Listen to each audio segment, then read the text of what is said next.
in that moment, I was dealing with a life and death situation. I'm also a paramedic. Many of our listeners know that. You didn't. You just found that out. I was a fairly new paramedic. I get dispatched to a woman in labor. On the way, I get updated. The woman has delivered a baby. We walk in, and there's a volunteer EMT had gone straight to the house, and he is holding this just born tiny child. I have never seen a baby that small. This baby was about halfway through the pregnancy. This baby was 2 pounds, 2 ounces. And he is doing mouth to mouth on this baby. Now, I do not recommend that. I take the baby from him. We clamp the cord, cut the cord. I wrap the baby up. I make sure that mom is okay. I leave the EMT with mom. Hospital's 5 minutes away. I can't wait to have two patients. I run into the ambulance with the baby.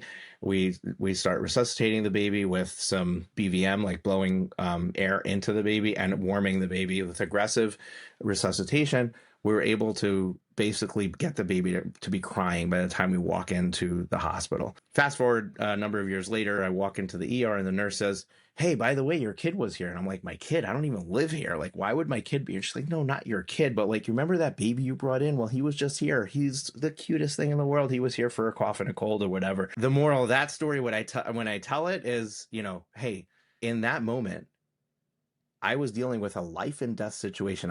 Failure wasn't an option. I had to succeed. Like, that was the only outcome that was possible. What if you approach that with your business every day? What if failure wasn't an option? What if your only option is to succeed?